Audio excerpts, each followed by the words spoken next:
So yan, bago po ang lahat ay binabati ko po kayo na isang magandang hapon. May home service po ako. Dan Ed's Vlog is back again. Yan. Ito po ang aking home service po ngayon ay yung spin dryer.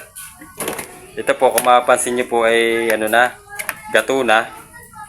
Kaya ang gusto po na may-ari dahil sila may isa pang ganito ay lilipat ko po dito ang kanyang pinaka motor po na spin dryer. Dahil po itong isa ay sira po ang nito, ang pinakamotor. Ito. Kaya ililipat ko po ring isa dito para mapakinabangan pa po nila ng medyo matagal-tagal pa ng kaunti kasi ito po mapapansin nyo po, ito po gato na. Ito po ang problema sa mga plastic pagka tumatagal na po. Yan po inalutong na. Nagagato. Kaya yan ay kahit umiikot siya, yung napakaingay na dahil wala na pong pampatibay sa kanyang body.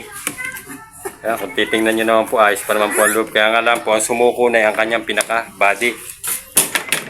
Ang gagawin ko po dito, ito po yung aking babaklasin po parehas. Itong dalawang spin dryer na ito, na single tab. Standard ang model. Yung isa, ganyan din po, parehas din. Ayan o. Isa po silang klase ng brand. Saka ng model. So ayan po yung akin muna pong babaklasin pareha po. Mamaya ko po kayo i-update pagka po nabaklas ko na po pareho. So ayan mga idol, update ko po kayo dito sa aking binaklas na dalawang spin dryer. Ayan po. Ito po ang pinaka motor ng isang spin dryer na sira. Ito naman po yung ayos. Ayan.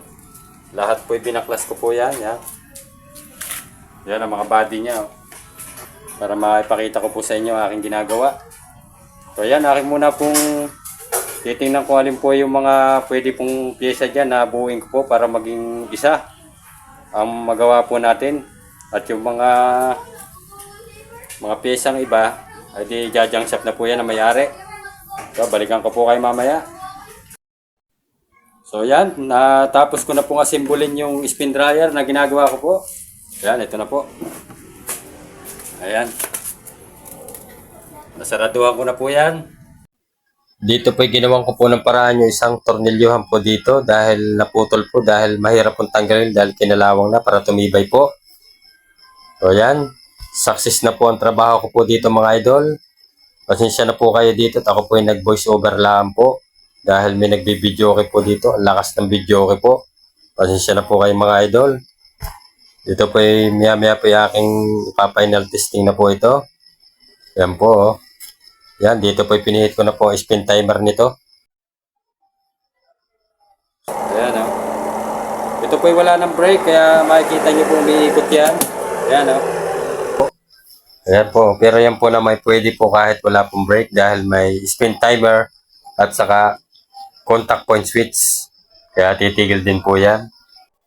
Yan, ayos na po yan. Nagawa po natin ng maayos po ang ating trabaho po sa araw na ito, mga idol. Hanggang dito na lang po ang aking vlog sa araw na ito. Kung may natutunan po kayo at nagustuhan nyo po ang video ko po na binahagi sa inyo, baka pwede ko pong hilingin ang inyong pag-like, pag-subscribe at pakipindot na rin po ng notification bell at ilagay po sa all para lagi po kayong updated sa mga bago ko pong video na i-upload.